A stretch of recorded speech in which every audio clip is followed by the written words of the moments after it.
Very warm welcome to the Gudrun field. We're very proud of what we've achieved the last 6 months. We're going to show you today the good, the bad and the ugly, but overall we're very pleased with the result, so come and enjoy the ride.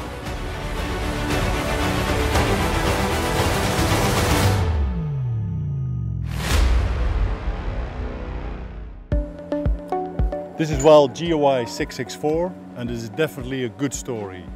When we started in May, June, the well was producing on natural flow 20 to 30 barrels per day.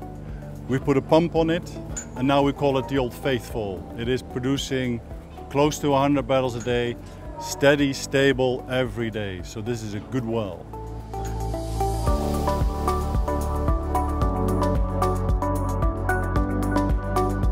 There's another good story. Up there is battery station 207. You see some produced water running down the cascade.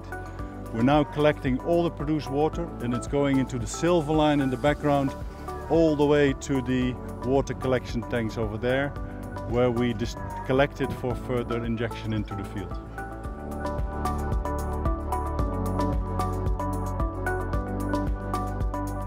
We've come down to the GY 669 location, which is the end location for the produced water that starts its journey from the 207 battery station. Water that's produced from the wells gets filtered, gets treated with biocide and comes down to this tank behind us at WTO2, is stored in that tank and then goes on to the water injection pump behind us where the pressure is boosted to allow that water to be introduced into the GY 669 wellbore. The destination of this water is actually designed to support a well adjacent to it, the 670 well. By introducing that water into the wellbore, the hope is that the pressure will increase in the reservoir and we'll see that in the form of increased oil production at the adjacent well, GY 670. All of the wells in the Gudrun field have produced under natural depletion drive, and that has brought the reservoir pressure down very, very low. With the injection support, we're aiming to increase that pressure back up towards its original pressure. So with this injection pump, we're currently injecting at just 700 psi, pounds per square inch, which is all that's required in order to get the injection water into the GY 669 well. As that water builds up in the reservoir pressure will increase, and also the pressure that we need to inject that water on will increase. Those pressures are still quite modest pressures by oil field water injection standards, and it actually means that the equipment can be very, very simple and very, very small. This water injection pump is a very, very small pump by water injection oil field standards, but it's doing exactly what we need it to do, putting the water that we have as produced water down the wellbore, and the hoped for effect is that it will result in increased oil production at the 670 well, which at the reservoir depth is just 160 meters away. So far, that's been working for us in that the water has been going in very, very well. So this is a story in the bad category. Stuart just explained you the water injection in 669. The water injection is supporting this well, 670. The last month or two we have had problems with this well, producing too much sand and too much solids, but now we fixed the problem.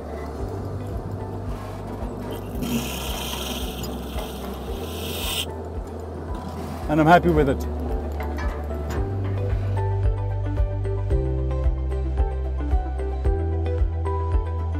This is definitely an ugly story. This flow line you see running into the bush, into that flow line there is at least 10 to 15 wells producing into that common line. They produce up the hill to battery station 207. What happened is that this particular valve, this no-return valve, started leaking.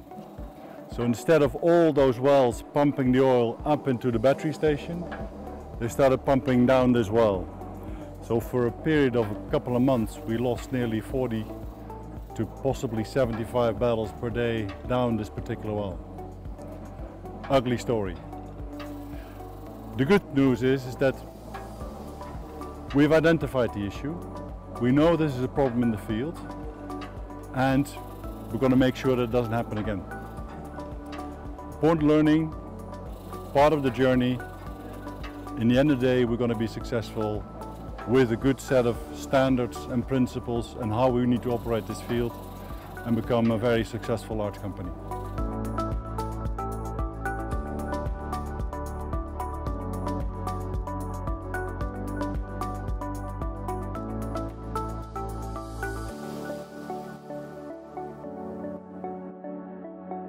Presently, Aaron and I are on well 683, and we've just completed an optimization exercise to determine where the fluid level is above the pump. We use this Ecometer kit to assist us in that endeavor and to discover better opportunities for optimizing production. Today, we found another wonderful opportunity to increase production.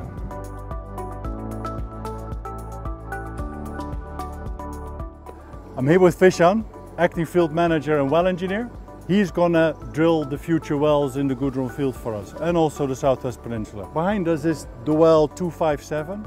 It's a very important marker which helped us build a solid plan for 2018. The well, when we did the well perf treatment a couple of months ago, it did 5 to 10 barrels, and now it's been doing 60 barrels stable for the last 2 months. Very important marker.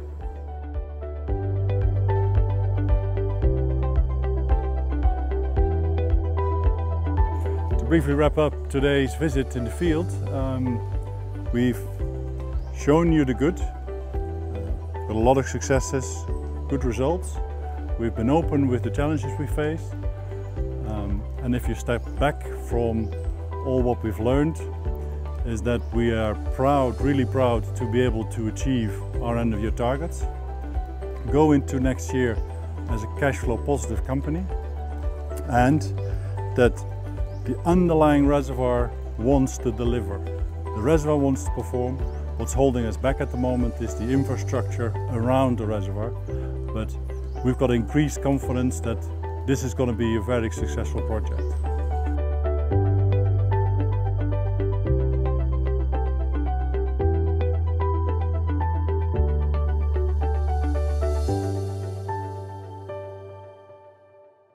As we exit this year, what the 550 barrels allows us to do is, from the increasing the oil price, plus our reduction in costs, particularly in London.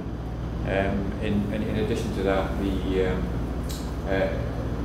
improved environment we're actually working in with our cost base changes, we are moving into a situation where we're actually generating more cash than we're spending.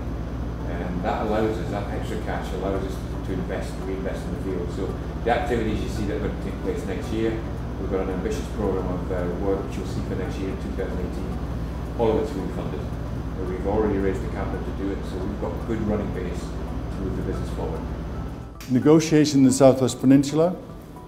We are tough negotiators, and we're making good progress. We have got a very structured approach. I'm confident to say that at least for the middle of next year, hopefully in Q1, we're going to have these agreements in place, and then we can start in earnest on our Southwest Peninsula portfolio. The pumping systems, because we're injecting water, we're doing the well stimulations, the wells are shocked.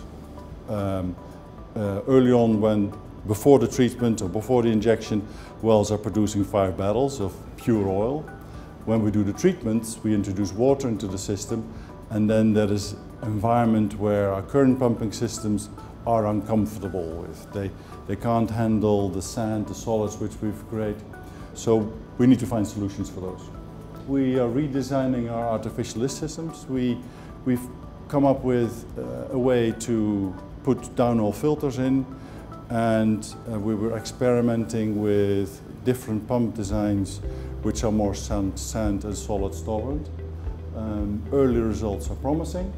Troy is in the back of the room. His background is Schlumberger first, which means that he's well trained, and he's a specialist in artificial lift systems. So we believe that's the right guy in the right place.